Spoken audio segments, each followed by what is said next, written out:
sekiranya kata Allah kalian mengadakan perjanjian untuk pertempuran itu, pasti kalian tidak akan sependapat dalam menentukan hari pertempuran itu. Akan tetapi Allah mempertemukan dua pasukan itu agar Dia Allah melakukan suatu urusan yang mesti dilaksanakan. Kata para ulama tafsir adalah memberikan kemenangan untuk muslimin dan mempermalukan orang-orang musyrik. Yaitu kata Allah, agar orang yang binasa itu binasa selama-lamanya. Tokoh-tokoh Quraisy nanti kita lihat akan banyak yang mati di perang Badr, termasuk musuh Islam yang paling besar siapa? Abu Jahal. Dia akan binasa di sini nanti. Kita akan dengar kematiannya nanti, gitu kan? Dengan keterangan yang yaitu orang agar binasa orang-orang yang ya selama-lamanya, orang-orang yang yaitu agar orang yang binasa selamanya dengan keterangan yang nyata, pasti mereka mati. Dan agar orang yang hidup itu hidupnya dengan keterangan yang nyata pula. Maksudnya orang-orang beriman, mereka tahu ternyata menang bisa didapatkan walaupun jumlah mereka lebih sedikit, dan mereka yakin mereka dalam keadaan benar. Sesungguhnya Allah Maha mendengar lagi Maha mengetahui. Ayat inilah teman-teman sekalian yang membuat para ulama mengatakan tadi ada rekayasa tanda kutip Allah yang Maha tinggi, karena Allah mengatakan kalau kalian janjian nggak bakal terjadi nih. Lokasi Allah yang tentukan, gitu kan? Pertemuan musuh Allah tentukan, kafilah Quraisy lolos Allah yang tentukan, semua sudah diatur. Dan kesimpulan sederhana kata para ulama sejarah, perang Badr telah diatur langsung oleh Allah Azza wa Jalla dari langit. Nabi SAW mengutus mata-mata untuk mengumpulkan informasi. Seperti biasa ikhtiar manusiawi, dan perlu kita tahu Nabi SAW menggabungkan antara ikhtiar manusiawi beliau dengan wahyu yang turun. Selama wahyu belum datang, beliau ikhtiar manusiawi, gitu kan? Berusaha sampai wahyu datang meluruskan kalau salah atau membenarkan kalau benar. Nabi SAW mengutus beberapa mata-mata untuk mengumpulkan informasi. Saat itu terdapat dua anak muda dari pasukan Quraisy yang sedang mencari air. Lalu mereka lewat dari Udwatil Quswa, mutar dari gunung. Mereka tidak tahu kalau ada pasukan muslimin, lewat tengah-tengah pasukan muslimin. Mereka tidak tahu juga kalau ini pasukan, pikirannya kemah, orang lagi nginap malam-malam gitu. Lewat ditahan oleh pasukan muslimin. Ini ternyata pakai baju perang, bahasanya bahasa orang Quraisy. Maka oleh pasukan muslimin ditangkap, ditawan. Lalu kemudian para sahabat ini dimukuli. Kalian dari mana? Kalian orang kafilah Quraisy atau dari pasukan Quraisy? Mereka bilang kami dari pasukan Quraisy. Sahabat gebukin lagi, nggak mungkin, kok pasti kalian dari kafilah. Karena sahabat berharap ini kafilah saja yang ditemuin, bukan pasukan. Terus saja digebukin sampai mereka kena kesakitan bilang iya kami kafilah Quraisy. Begitu riwayatnya. Ini semua karena kejiwaan waktu itu masih belum pernah menghadapi peperangan, dan mereka berat ini 300 orang lawan 1000 gitu kan. Nabi SAW saat selesai sholat subuh, karena ini sudah ditawan ya, langsung beliau bersabda mengatakan subhanallah, maha suci Allah, saat mereka jujur pada kalian, kalian pukuli gitu kan. Dan pada saat mereka bohong malah kalian lepaskan. Sekarang mereka bohong bilang kami dari kafilah. Ini dua orang yang dari pasukan Quraisy gitu. Abu Sufyan pada saat itu berhasil menyampaikan kafilah teman-teman sekalian, dan posisinya sudah berada jauh di belakang pasukan Quraisy, sudah menuju ke jalan Mekah.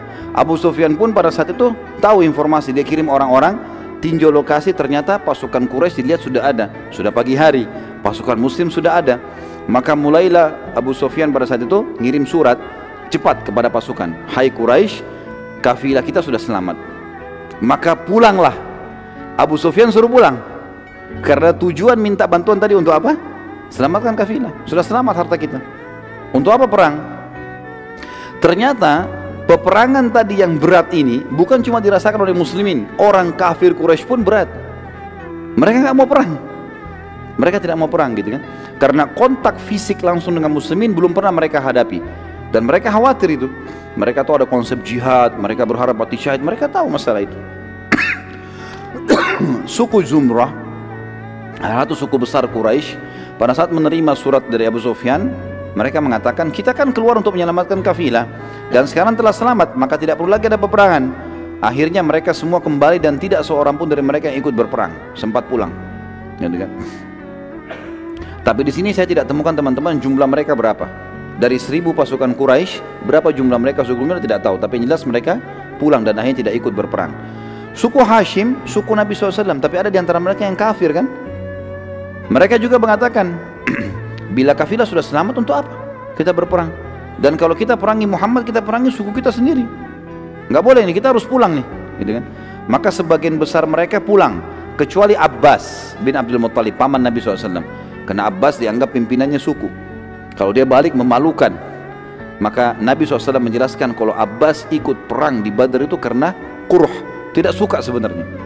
Nabi SAW sudah ingatkan itu. Kalau ini sebenarnya bukan mau perang, tapi dia hanya malu dengan sukunya. Kemudian pembicaraan tentang balik ke Mekah ini mulai ramai di antara pasukan Quraisy, dan akhirnya mereka banyak yang siap-siap.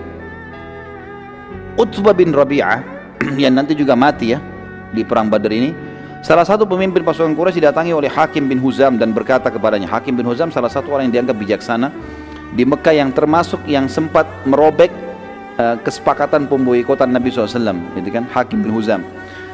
Dia berkata, wahai Utbah, untuk apa lagi berperang? Bukankah kafilah telah selamat? Demi Allah, bila kita memerangi mereka berarti kita memerangi sanak kerabat kita sendiri.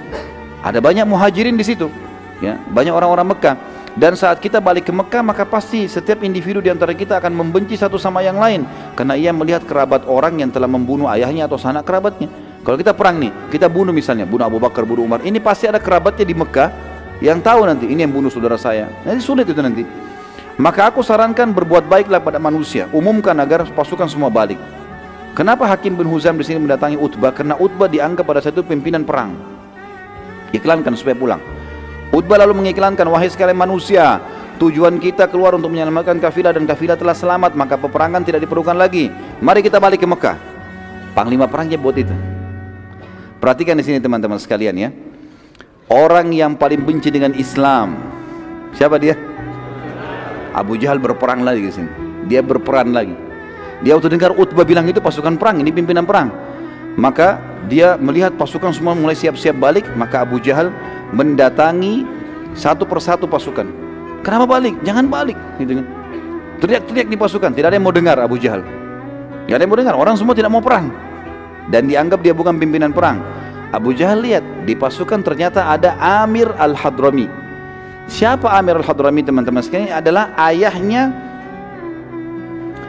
yang dibunuh anaknya oleh Abdullah bin Jahash. Kalau masih ingat tadi ada Sariyah ya, yang dibentuk Nabi SAW 8 orang dipimpin Abdullah bin Jahash. Kemudian ada 2 orang sahabat, Utbah bin Ghazwan dan Sa'ad bin Abi Waqqas yang hilang, sisa 6 orang menyerang. Kan ada 2 orang dari orang Quraisy yang ditawan, 1 terbunuh. Yang terbunuh ini anaknya si Amir ini. Amir keluar ini untuk membalas kenapa anaknya dibunuh oleh Abdullah bin Jahash. Juga mau ikut pulang, Abu Jahal dekati. Dia mengatakan, wahai Amir, ya, dia bilang sama orang ini kan, wahai Amir, apa kau tidak orang-orang semua akan kembali ke Mekah dan mereka tidak akan membalas kematian anakmu? Amir lalu terus dimotivasi oleh Abu Jahal, ingatlah darah anakmu tumpah, anakmu mati, dibunuh oleh Abdullah bin Jahash, itu pasukan muslim.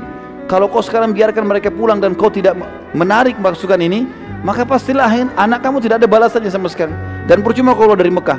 Terus dimotivasi dengan kalimat-kalimat sampai akhirnya Amir mendatangi atau pergi ke tengah-tengah pasukan, lalu ia duduk di atas tanah.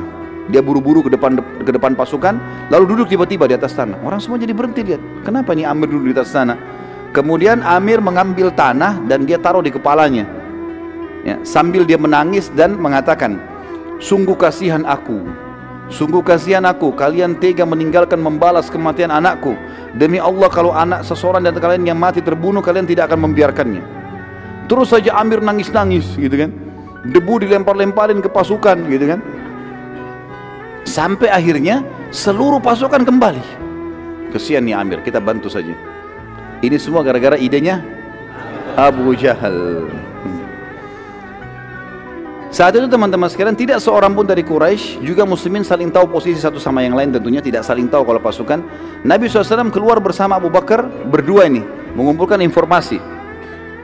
Jadi 2 orang pun yang ditawan oleh muslimin itu orang Quraisy tidak tahu, karena jumlah mereka besar. Nggak tahu kalau 2 orang, karena 2 orang ini tadinya yang ditawan oleh muslimin malam hari itu, mereka cuma tidak izin, mereka cuma keluar mau cari sumur, ketangkap lah. Jadi orang Quraisy pun tidak tahu kalau mereka ketangkap ya. Maka Nabi SAW keesokan harinya, pagi hari itu di waktu duha, beliau pun keliling nyari-nyari informasi. Maka Keduanya, Nabi SAW dan Abu Bakar radhiyallahu anhu menemukan seorang wanita tua dan Nabi SAW bertanya padanya, apakah engkau punya informasi apa yang terjadi di sekitar tempat ini? Perhatikan sini dalam strategi perang teman-teman sekalian, tidak pernah menanyakan masalah hal yang rinci.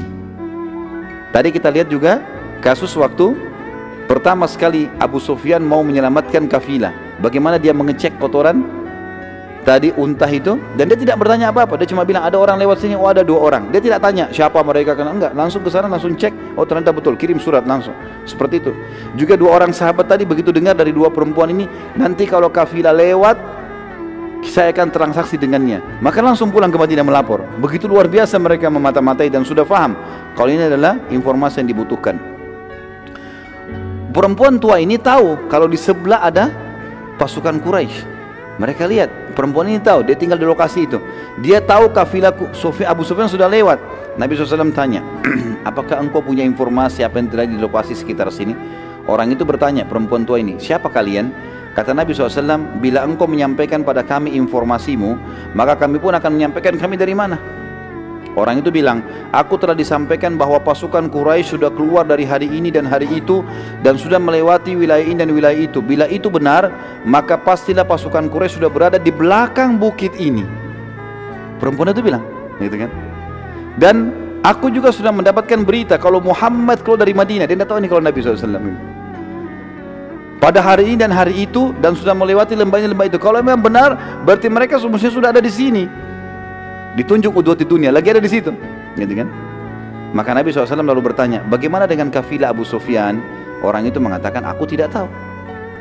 Ini bagian dari kecerdasan Abu Sufyan tentunya juga di sini kata para ulama sejarah. Bukan memuji orang kafir, nanti dia masuk Islam.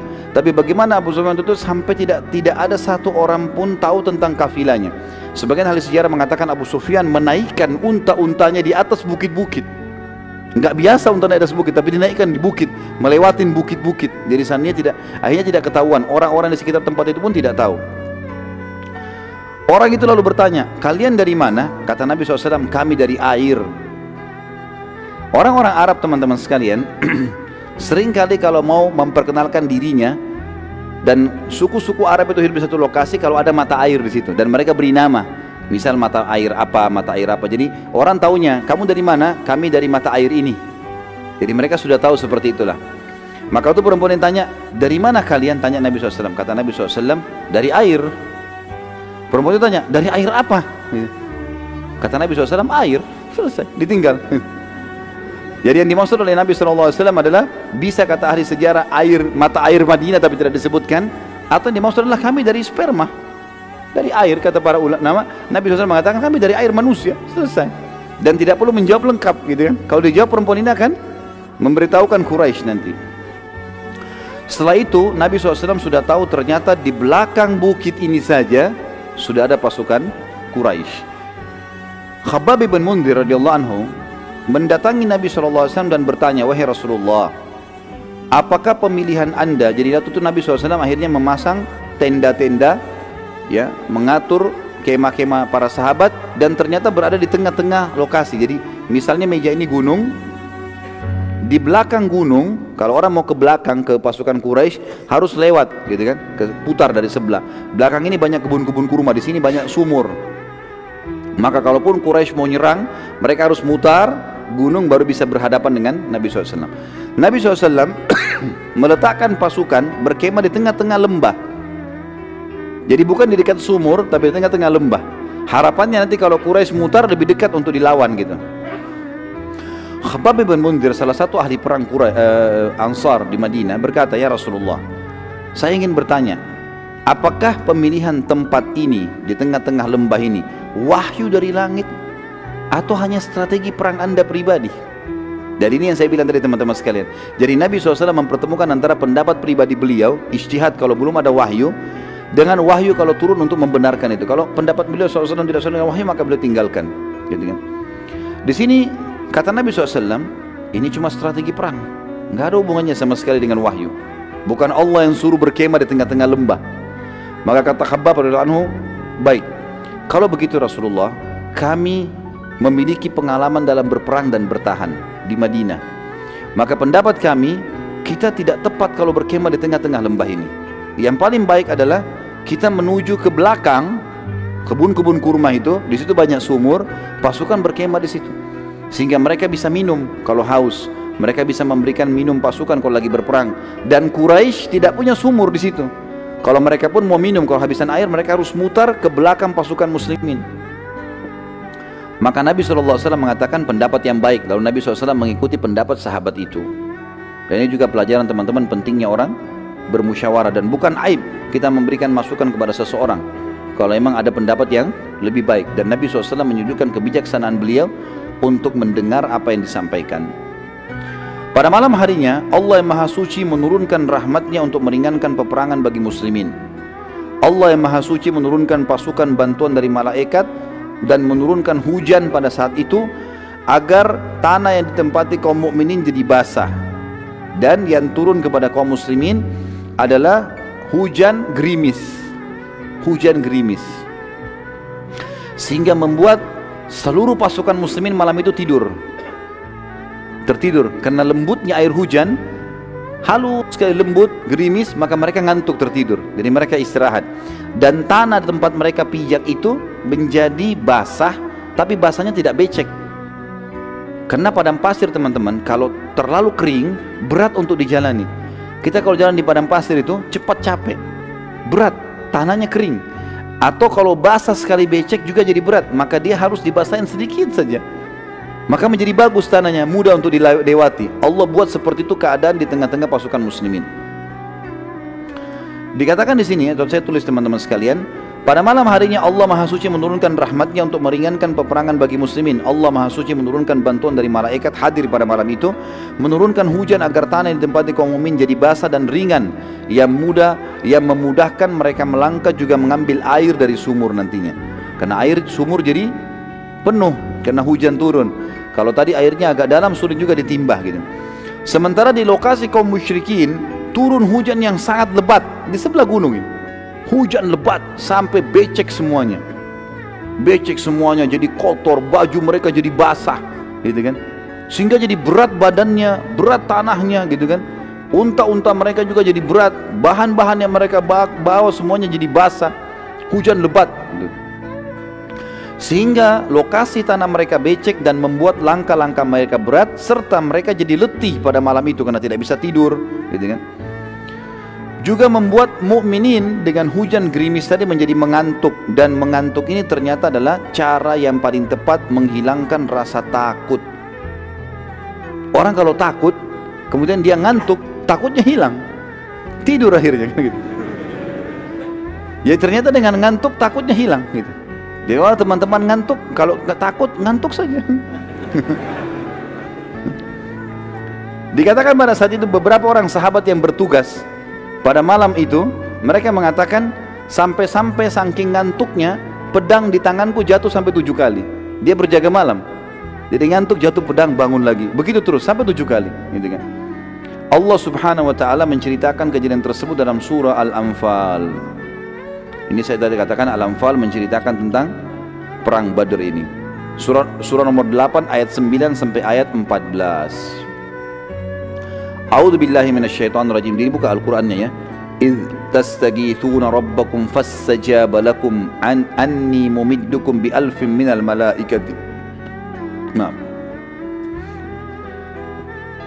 إذ تستغيثون ربكم فاستجاب لكم أني ممدكم بألف من الملائكة مردفين. وما جعله الله إلا بشرى ولتطمئن به قلوبكم وما النصر إلا من عند الله إن الله عزيز حكيم. إذ يغشيكم النعاس أمنة منه وينزل عليكم من السماء ماء ليطهركم به ويذهب عنكم رجز الشيطان وليربط على قلوبكم ويثبت به الأقدام. إذ يوحي ربك إلى الملائكة أني معكم فثبتوا الذين آمنوا سألقي في قلوب الذين كفروا الرعب فاضربوا فوق الأعناق واضربوا منهم كل بنان ذلك بأنهم شاقوا الله ورسوله ومن يشاقق الله ورسوله فإن الله شديد العقاب ذلكم فذوقوه وأن للكافرين عذاب النار. Ayat 9-nya, ingatlah ketika kamu memohon pertolongan kepada Tuhanmu, atau kalian memohon pertolongan kepada Tuhan, minta kemenangan, lalu diperkenankan untuk kalian, atau di sini bisa dikatakan dikenankan untuk wahai Muhammad SAW, sesungguhnya aku akan mendatangkan bala bantuan kepada kamu semua dengan 1000 malaikat yang datang berturut-turut. Ayat 10-nya, dan Allah tidak menjadikan bala bantuan itu melainkan sebagai kabar gembira dan agar hatimu menjadi tentram karenanya, dan kemenangan itu hanya dari sisi Allah, sesungguhnya Allah maha perkasa lagi maha bijaksana. Ayat 11, ingatlah ketika Allah menjadikan kalian semua mengantuk sebagai suatu penentraman darinya. Jadi hujan gerimis turun, ngantuk, jadi hatinya jadi tentram, hilang rasa takutnya. Dan Allah menurunkan kepada kalian hujan dari langit untuk mensucikan kalian dengan hujan itu, dan menghilangkan dari kalian gangguan-gangguan syaitan, dan untuk menguatkan hati kalian dan memperteguhkan dengannya, dengan hujan, telapak kaki kalian. Jadi tanahnya jadi basah tadi, kakinya bisa lebih mudah untuk menyerang musuh nantinya. Kemudian ayat 12 ya, ingatlah ketika Tuhan mewahyukan kepada para malaikat, sesungguhnya aku bersama kalian, maka teguhkanlah pendirian orang-orang yang beriman. Kelak aku akan jatuhkan rasa ketakutan di dalam hati orang-orang kafir, maka penggallah kepala-kepala mereka dan potonglah tiap-tiap ujung jari tangan mereka. Jadi perintah Allah kepada malaikat. Nanti kan kita pelajari setelah perang Badar bagaimana Nabi SAW mengatakan, maukah kalian tahu mana korban kalian, mana korban malaikat? Maka para sahabat mengatakan, iya Rasulullah. Kata Nabi SAW, kalau kalian temukan di bekas tebasan leher ada bakar, luka bakar dan jari-jari terputus, itu adalah korban malaikat. Karena Allah menyuruh itu, menyuruh malaikat penggal leher-leher mereka dan potong jari-jari mereka. Ayat 12 Al-Anfal. Ayat 13-nya, ketentuan demikian itu adalah karena sungguhnya mereka menentang Allah dan Rasulnya, dan barang siapa yang menentang Allah dan Rasulnya, maka sungguhnya Allah amat keras siksaannya. Ayat 14, itulah hukum untuk mereka di dunia, dan maka rasakanlah hukuman itu bagi orang kafir. Sungguhnya bagi orang-orang kafir itu masih ada azab di akhirat nanti. Sa'ad bin Mu'adz radhiyallahu anhu, sahabat Nabi yang mulia, yang kita sudah tahu masyhur, pimpinan tadi Aus, berkata pada Nabi SAW, wahai Rasulullah, sungguh anda sudah lebih tahu apa yang akan terjadi, peperangan apa yang akan terjadi, dan di Madinah terdapat saudara-saudara kami yang bukan tidak ikut dan mendukung anda karena takut, tapi mereka tidak tahu kalau terjadi peperangan. Niscaya kalau mereka tahu, mereka tidak akan meninggalkan anda sama sekali. Bila anda setuju ya Rasulullah, kami akan jadikan buat anda kemah di belakang pasukan, dan kami siapkan pula buat anda tunggangan khusus unta yang terbaik kami. Bila kami menang, maka itulah harapan kami semua. Tapi bila kami kalah, anda masih bisa menyelamatkan diri ke Madinah dengan menunggangi unta tersebut dan bertahan di Madinah, sehingga Islam tidak hilang. Karena kalau anda juga ikut mati, maka habis Islam ini. Artinya di sini ikhtiarnya Sa'ad radhiyallahu anhu sebagai manusia. Maka Nabi SAW berkata, sungguh pendapat yang baik. Lalu orang-orang Ansar membuat kemah khusus buat Nabi SAW untuk berteduh, dan Nabi SAW dari situ memantau peperangan. Nabi SAW lalu membagi bendera-bendera peperangan. Keesokan paginya ada bendera dipegang oleh Ali bin Abi Thalib, ada bendera dipegang oleh Mu'adz bin Umair, ada yang juga yang lain-lain dipegang oleh beberapa orang-orang Ansar. Saat tiba pasukan Quraisy, mereka sempat bingung karena tidak ada air. Ya. Waktu mereka rupanya tiba di situ, mereka minum, mereka berpikir nanti di setiap lokasi bisa mampir untuk ambil air. Cari air, nggak ada air. Pasukan kehabisan air. Hujan ada di mana tapi becek, jatuh ke tanah, nggak ada yang bisa diambil. Sumur adalah di belakang pasukan muslimin. Lalu pada saat mereka siap-siap mau perang, kondisinya lemah karena semalam tidak tidur, badan mereka basah, logistik mereka basah, air mereka kehabisan, gitu kan. Jadi banyak hal yang Allah SWT sudah persiapkan di situ. Lalu mereka begitu pula muslimin sudah siap-siap perang. Saat melihat keadaan sudah akan terjadi peperangan, Nabi SAW mengangkat tangan beliau dalam kemah berdoa kepada Allah, dan beliau terus berdoa agar meminta kepada Allah diberikan kemenangan. Dan Abu Bakar waktu itu bersama dengan Nabi SAW di kemah mengawal beliau. Nabi SAW lalu menutup wajah beliau SAW dengan jubahnya dan berdoa, ya Allah, bila engkau membiarkan kekuatan ini muslimin musnah, maka tidak ada lagi yang tersisa di muka bumi orang yang akan menyembahmu. Lalu Nabi SAW terus berdoa sambil menangis. Lalu Abu Bakar merasa iba dengan Nabi SAW, mengatakan, ya Rasulullah, bukankah anda sudah menjanjikan kemenangan? Bukankah anda adalah Rasulullah? Untuk apa kasihani diri anda? Ringankan doa anda. Sungguh Allah tidak akan menyusahkan anda. Maka Nabi SAW pun mengatakan, wahai Abu Bakar, sungguh doa itu adalah sebuah perintah. Kerjakan. Walaupun Allah sudah janji, kita ucapkan. Karena saya tidak ingin sahabat-sahabat saya jadi korban. Baik, waktu masih ada ya? Hah? Sampai jam berapa nih? Saya lihat waktu Jakarta loh ini, jam 8 sekarang. Baik, ada beberapa kejadian luar biasa di Badar teman-teman sekalian. Beberapa kejadian besar di Badar. Sebelum terjadi peperangan kita bicarain, sebelum terjadi peperangan. Yang pertama, kisah sahabat yang mencium perut Nabi SAW. Saya tulis judulnya begitu. Pada saat selesai berdoa, sholat dan doa, Nabi SAW keluar dan mengatur saf sahabat. Nabi SAW tidak membagi-bagi pasukan, tapi menyatukan mereka dalam satu tempat. Nabi nggak bagi-bagi sisi kanan, sisi kiri, tengah, belakang, enggak. Pasukan sedikit, 313 orang. Bahkan yang ikut cuma 312, Abu Bakar mendampingi Nabi SAW. Pasukan disatukan di satu tempat. Terdapat sebuah kejadian kecil. Waktu Nabi SAW sedang mengatur saf dengan tongkat beliau, ada seorang dari Ansar yang kebetulan sangat gemuk, sampai waktu berdiri tubuhnya keluar dari saf. Maka Nabi SAW memerintahkan dia, mundurlah, agar lebih rapi safnya gitu kan, sambil menekan ujung tongkat beliau ke perutnya sahabat itu. Mundur kamu gitu ya. Lalu waktu itu tiba-tiba sahabat tadi berkata, ya Rasulullah, Anda telah menyakitiku, maka aku ingin menuntut kisos. Minta kisos dari Nabi. Anda tusuk saya juga tusuk ya Rasulullah. Gitulah mintanya. Ini medan perang dan ini sahabat. Sahabat yang lain semua dengar, langsung menghardik. Ada apa dengan kau? Ini Rasulullah. Orang ini tetap saya berkata, ya Rasulullah, aku harus minta kisos. Maka Nabi SAW mengatakan, baiklah. Nabi itu berikan perut, kasih tongkat, ini perut saya.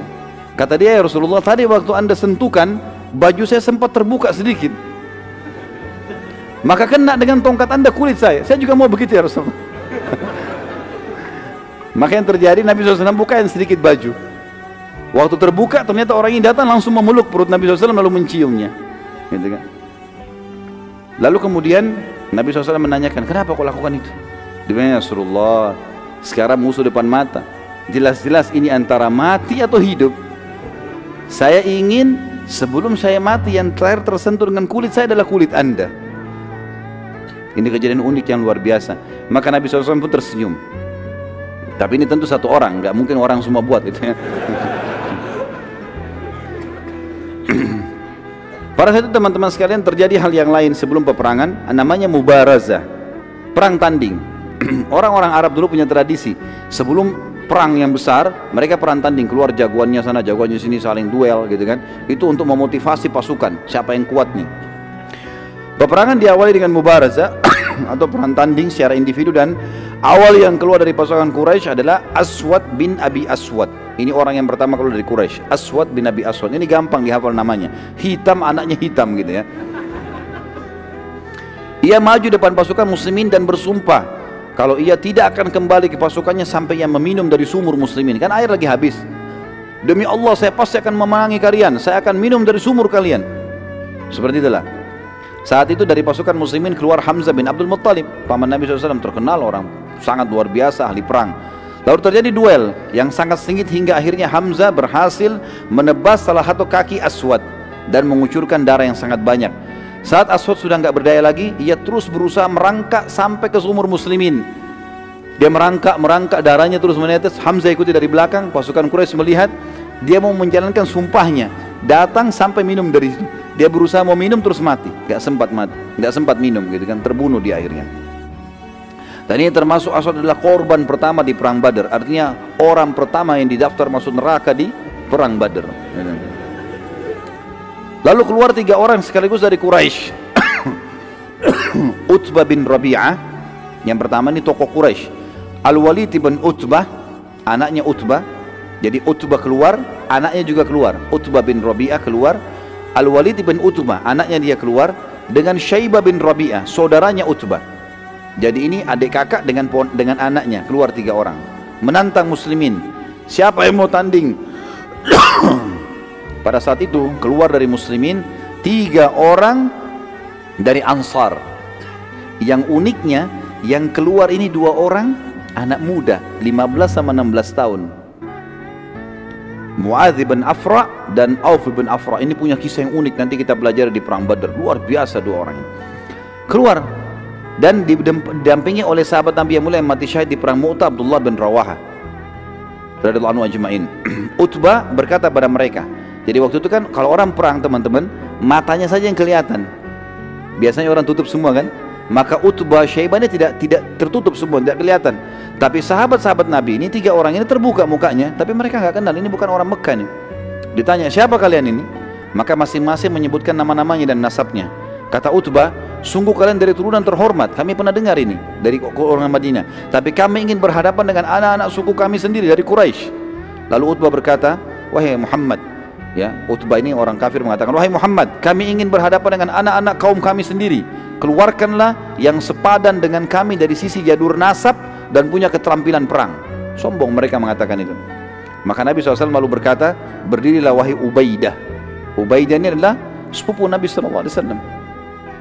Berdirilah wahai Hamzah, berdirilah wahai Ali. Nabi SAW pilih dari kerabatnya semua.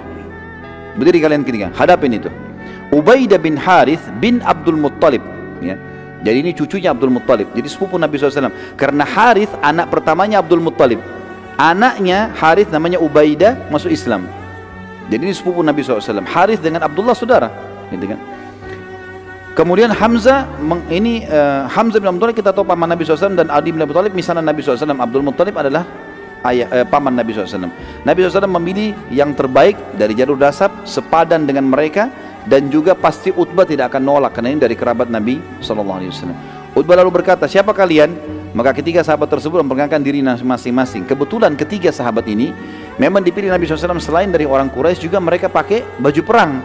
Ali bin Abi Thalib, Hamzah dan Ubaidah ini pakai baju perang dan tinggal matanya yang kelihatan. Jadi Utbah nggak kenal nih. Siapa kalian? Tiga-tiganya perkenalkan diri. Lalu pada saat itu tiga-tiganya atau Utbah mengatakan, kalian pantas menghadapan dengan kami. Lalu yang pertama maju Utbah melawan Ubaidah, sepupu Nabi SAW, anaknya Harith tadi. Hamzah melawan Syaibah dan Ali melawan Al-Walid. Ali bin Abi Thalib hanya dengan beberapa gerakan saja berhasil membunuh Al-Walid, mati. Berapa gerakan dikalahkan. Ali sangat mahir, luar biasa. Begitu juga Hamzah menyusul membunuh Syaibah dengan sangat cepat. Tertinggal sekarang Ubaidah dengan Utbah. Utbah memang kuat, Ubaidah masih muda. Tidak ada duel satu sama yang lain hingga keduanya jatuh, sempat terjatuh, gitu kan, sama saling mukul, kemudian jatuh dua-duanya. Tapi dua-duanya belum mati, ya. Dan sempat pada saat itu Utbah terkena sabetan pedang Ubaidah pada saat jatuh, dan Ubaidah sempat menangkis, terpukul saja di perisainya, tapi si Utbah kena pedang dan akhirnya berdarah, jatuh, kakinya luka. Maka Hamzah dan Ali mendekati Utbah lalu membunuhnya, dan mereka berdua memikul Ubadah ke pasukan muslimin. Dan selang beberapa waktu pada saat itu, karena ada pukulan Utbah yang keras walaupun tertangkis di perisai, rupanya terpukul ke dadanya Ubaidah, dan Ubaidah pun mati syahid, dan dia termasuk orang yang mati syahid di dalam perang Badar yang pertama. Quraisy melihat hal tersebut tidak mau lagi tanding. Tiga-tiga tokohnya mati semua dengan sekejap. Mereka terpukul dengan itu. Lalu mereka siap-siap untuk menyerang. Melihat kejadian tersebut, Nabi SAW lalu memerintahkan suatu perintah yang pada saat itu sangat aneh bagi mereka dan unik dalam strategi perang. Nabi SAW memerintahkan pada saat itu agar seluruh pasukan muslimin duduk ke tanah. Unta-unta kuda yang ada tadi, 68 ekor unta dan 2 ekor kuda, disingkirkan semua ke belakang. Jadi cuma pasukan manusia saja, dan mereka suruh duduk. Ini orang-orang Quraisy bingung, tidak pernah lihat seperti ini. Mereka biasanya, teman-teman sekalian, cara orang Arab dulu kalau berperang, mereka menyerang nih, menyerang. Yang musuh itu punya kewajiban bertahan, tangkis serangan itu. Habis itu mereka kembali, mereka lagi yang bertahan, ini lagi yang menyerang. Cuma begitu cara perangnya, cara dulu begitu. Maka mereka bingung, ini strategi apa nih? Kenapa kok dulu di bawah gitu? Bagaimana cara diserangnya? Dan Quraisy pada saat itu sempat bingung, dan ini apa, ini strategi apa? Nabi SAW bersabda, biarkan mereka menyerang lebih dulu. Bila kalian didekati maka lawanlah mereka. Bila kalian diserang dengan anak panah maka berlindunglah di belakang perisai-perisai kalian. Begitu saja, ya. Dan baju-baju besi kalian. Quraisy lalu tiba-tiba menyerang dengan berjalan perlahan mendekati pasukan muslimin dan memperbanyak serangan dengan anak panah. Tapi pada saat itu muslimin berusaha menahan, ya, berusaha menahan anak-anak panah mereka kena perisai-perisai sampai mereka sudah dekat. Waktu mereka sudah mau tebasin pedangnya, maka pasukan muslimin baru menyerang. Dan ternyata dengan cara seperti ini, itu ada dua manfaat kata para ulama sejarah. Yang pertama, muslimin dengan duduk rasa takutnya kurang, beda dengan kalau berdiri. Mereka duduk, gitu kan. Kemudian yang kedua, mereka pada saat menangkis serangan-serangan musuh itu akan memberikan motivasi ke mereka, ternyata kita tidak terbunuh nih. Dan dari sekian banyak 300 orang pasukan yang kena pada saat itu mati cuma 1 orang, sementara pasukan Quraisy banyak yang terbunuh. Yang terbunuh adalah Ubaidah. Ini adalah salah satu budak Umar bin Khattab yang terkena panahnya Quraisy. Ada kisah yang lain teman-teman, kisah Harithah bin Suraqah radhiyallahu anhu. Ada sebuah anak panah yang tidak jelas dari mana arahnya di pasukan muslimin, karena pada saat Quraisy lempar panah, ada juga di antara muslimin dari belakang lempar panah. Ada satu orang namanya Harithah bin Suraqah, ini kena panah dan tidak jelas orang ini mati di kena panahnya orang Islam atau panahnya orang Quraisy. Dan ini perlu teman-teman kita ketahui. Saya jelaskan saja karena ini terjadi pada saat itu. Setelah perang Badar, ibunya Harithah datang kepada Nabi SAW lalu mengatakan, ya Rasulullah, dalam hadis Bukhari, Anda sudah tahu bagaimana Harithah punya kedudukan di sisi saya. Saya dengar informasi dia terbunuh di Badar waktu Nabi sudah pulang dari Badar, sudah menang. Maka beritahukan kepada saya, di mana Harithah? Mati syahid ke masuk surga, atau dia sekarang tidak jelas kena panahnya muslim, mungkin dia masuk neraka. Kata Nabi SAW, wahai ibunya Harithah, sungguh kau telah kehilangan informasi. Anakmu Harithah mati syahid dan sekarang dia berada di surga Firdaus yang tertinggi. Kisah yang lain kisah Umair bin Hammam radhiyallahu anhu bin Hubab, ya. Saat pasukan Quraisy mulai menyerang, Nabi SAW memerintahkan sahabat, jadi waktu sudah menyerang, mereka diserang oleh muslimin, mereka mundur, atur lagi strategi mau menyerang muslimin. Waktu mau menyerang yang kedua kali, Nabi SAW kembali mau mengatur pasukan. Jadi begitu zaman dulu mereka masih bisa mengatur strategi perang, diatur perang. Lalu Nabi SAW memerintahkan sahabat untuk menyerang pada saat itu terlebih dahulu. Maka para sahabat berusaha menyerang pada saat itu. Dan Nabi SAW kembali ke kemah untuk sholat dan berdoa untuk menang kaum muslimin. Dan beliau bersabda pada saat itu, ya, waktu pasukan sudah mau disuruh menyerang, kata beliau, sekarang kalian yang serang lebih dulu. Jangan tunggu lagi dengan duduk, ini serangan yang kedua. Tapi ingatlah, ada pesan penting, ada wahyu datang. Dalam hadis Bukhari Muslim kata Nabi SAW, demi Allah, tidak seorang pun dari kalian terbunuh di sini dalam peperangan ini. Sekarang kalian nyerang nih, terbunuh, kecuali pasti masuk surga yang luasnya seluas langit dan bumi. Salah satu sahabat Nabi yang bernama Umair bin Hammam radhiyallahu anhu berkata, lagi pegang kurma berapa butir, dia mengatakan, bakhin ya Rasulullah, indah sekali nih ya Rasulullah, indah sekali, ulangi ya Rasulullah. Kata Nabi SAW, demi Allah, wahai Umair, disebut namanya dia, tidak seorang pun dari kalian terbunuh dalam peperangan ini kecuali ia pasti masuk surga yang luasnya seluas langit dan bumi. Umair bilang lagi, bakhin ya Rasulullah, indah sekali ini. Orang Arab bisa mengatakan kalau itu tuh bakhin gitu kan.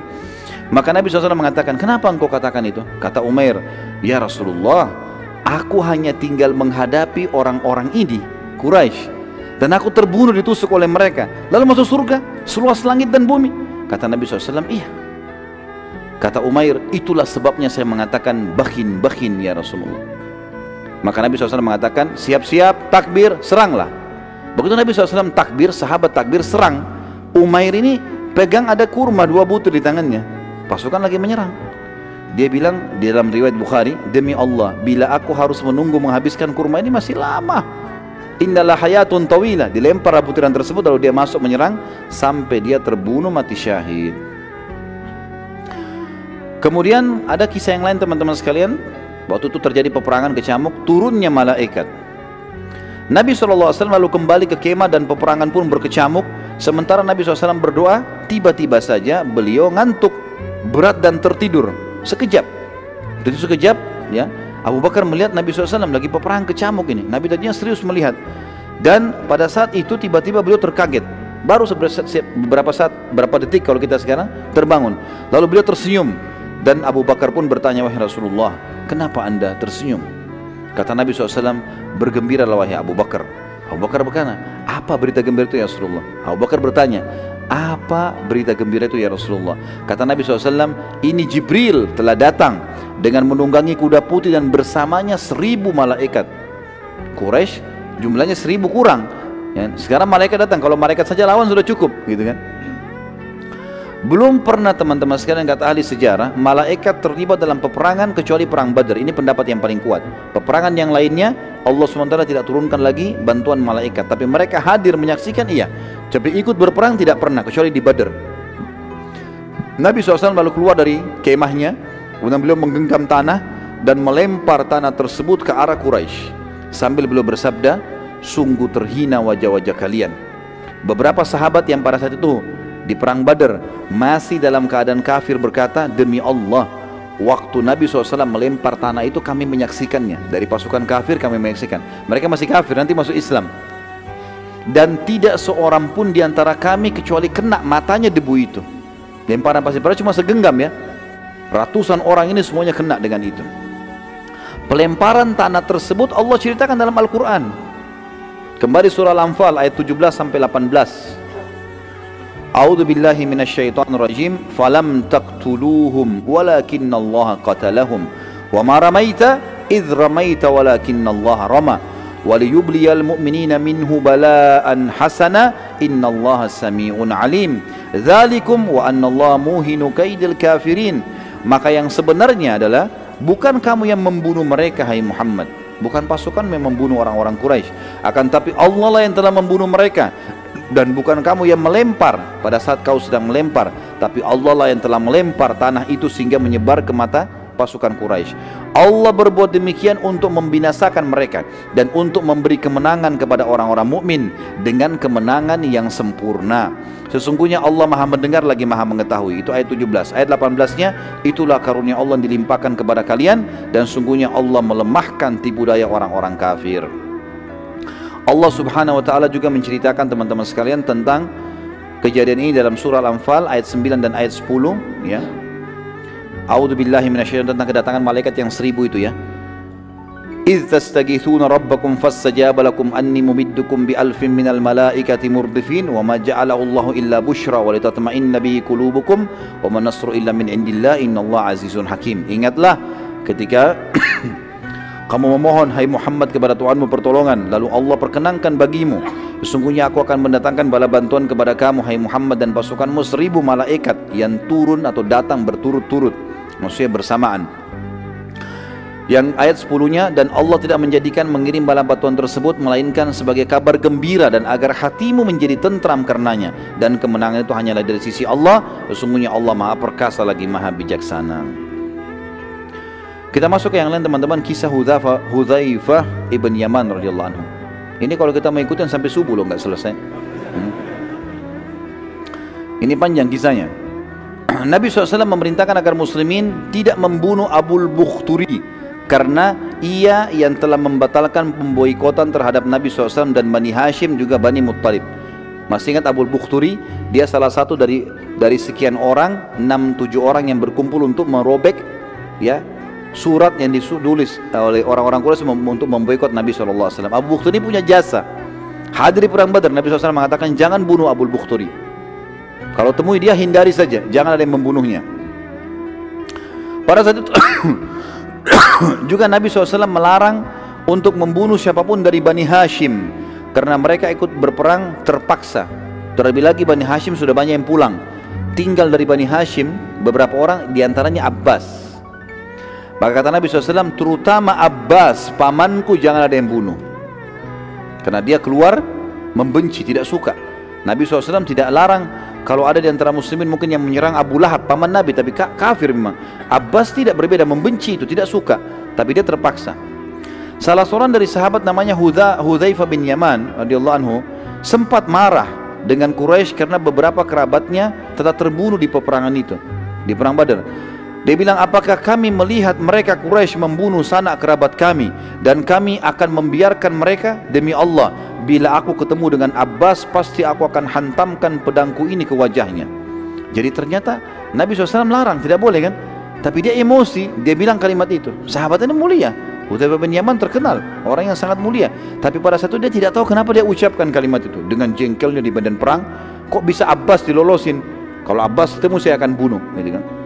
Nabi SAW saat mendengar perkataan Hudzaifah berkata kepada Umar bin Khattab, sedang berada di samping Nabi SAW, wahai Umar, apakah engkau akan membiarkan paman nabimu dibunuh? Umar langsung angkat pedangnya mengatakan, ya Rasulullah, gampang, izinkan saya tebas lehernya Hudzaifah. Selesai, saya bunuh. Hudzaifah sudah jadi munafik. Anda larang bunuh, dia bilang bunuh, gitu kan. Maka kata Nabi SAW, jangan, biarkan saja dia. Hudzaifah berkata setelah selesai peperangan, sungguh aku tidak tahu kenapa aku mengucapkan kalimat tersebut, dan masih saja kalimat tersebut membebaniku selama aku hidup, dan tidak akan terbayar kecuali aku mati syahid. Akhirnya Hudzaifah bin Yaman terbunuh mati syahid di Yamamah ketika melawan Musailamah al-Kadzdzab. Ketika peperangan sedang berkecamuk, teman-teman sekalian, Abu al-Bukhturi dengan salah satu temannya sempat dilihat oleh beberapa sahabat, dan salah satu dari sahabat yang bernama Mujadzir radhiyallahu anhu. Mujadzir ini, teman-teman sekalian, berkata pada Abu Bukhturi, sesungguhnya Nabi kami telah melarang kami membunuhmu. Abu al-Bukhturi bilang, bagaimana dengan sahabatku ini? Ada teman di sebelahnya. Kata para sahabat, kami tidak dilarang membunuhnya, ya, cuma kamu saja sendiri. Abu Bukhturi bilang, aku tidak akan membiarkan sahabatku kalian bunuh. Mujadzir lalu berusaha menyerang sahabat Abu Bukhturi, tapi Abu Bukhturi terus menghalangi, dan akhirnya Mujadzir, ya, tidak sengaja melayangkan pedangnya, dan akhirnya Abu Bukhturi menyerang Mujadzir dengan pedang. Pada saat diserang, dia menangkis, kemudian dia menyerang tidak sengaja kepada Abu Bukhturi, dan Abu Bukhturi akhirnya terbunuh. Pada saat itu Nabi SAW sudah dipesan, jangan bunuh Abu Bukhturi, apapun alasannya, hindari.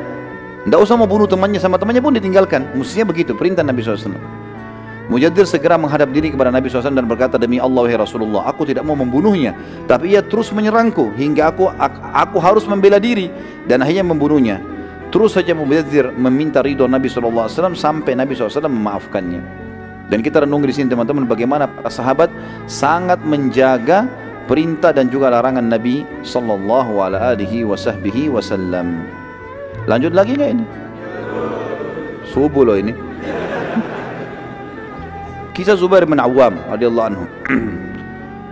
Salah satu prajurit Quraisy yang terkenal dan sangat kuat namanya Ibnu Dzatu Kabsh.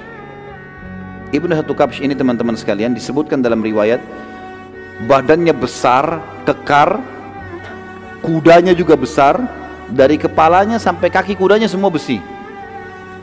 Orang ini luar biasa, Ibnu Dzatu Kabsh, dan dia satu-satunya pasukan Quraisy yang punya pegangan pedangnya besi sepanjang lengannya, kemudian di ujung itu pedang lagi sepanjang 2 kali lengannya. Jadi besar sekali, gitu kan? Dan dia mengganggu muslimin pada saat itu. Tebas sana, tebas sini, jarak jauh dia sudah kenakin orang semuanya. Jadi banyak luka di antara muslimin dan banyak jadi korban. Salah satu sahabat datang kepada Nabi SAW mengatakan, ya Rasulullah, pergi ke kemah mengatakan, ya Rasulullah, Ibnu Dzatu Kabsh menyusahkan kami nih, luka sana, luka sini, banyak korban, dan dia berusaha menembus, ingin sampai ke kemah Nabi SAW. Maka Nabi SAW panggil Zubair bin Awam radhiyallahu anhu. Ini terkenal dengan sepupu Nabi, ya. Ibunya adalah Sofia tante Nabi SAW. Pada saat itu tergolong prajurit muslim pilihan yang memiliki kelihan dan dalam berperang, dan juga berkata, ya, dan Nabi SAW berkata padanya, selesaikan urusan kami wahai Zubair. Dan ini termasuk strategi perang, teman-teman sekalian, berikan semua pekerjaan pada ahlinya. Jangan semua orang ditugaskan tugas yang sama, tidak. Ada yang ahli perang tanding, ya dia maju. Ada yang ahli strategi memanah, di tempat panah, ya. Ada yang menunggang kuda, dia harus masing-masing pada tempatnya. Di sini Nabi SAW tidak pilih sembarangan sahabat, dipilih Zubair. Zubair memang jeli. Di antara kejelian Zubair, dia sangat cepat menebaskan pedang dan sangat jeli pada saat melemparkan tombak. Kalau sasarannya di titik A, di titik itu kena. Jadi tepat sekali orangnya.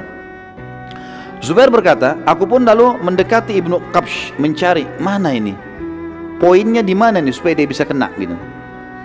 Maka keliling, dia bilang, saya kelilingi Ibnu Kabsh dan saya tidak temukan celah. Matanya saja semua besi. Ditombak pun bisa tombaknya terpental. Karena zaman dulu mereka meletakkan di bawah besi itu ada semacam kalau kita karet sekarang, tapi dari kulit hewan, sehingga kulit baru baju besi, jadi nggak bisa mental gitu kan. Maka kata Zubair radhiyallahu anhu, pada saat aku sedang berhadapan dengannya, aku melihat celah itu hanya 2 matanya dan diantaranya. Maka aku pun berdiri di atas kudaku, lalu aku melempar tombak sehingga menembus di antara 2 matanya dan tembus di kepalanya bagian belakang. Matilah Ibnu Abu Kabsh, dan pada saat dia mati, pada saat itu pasukan Quraisy sempat terpukul karena ini orang terkuatnya.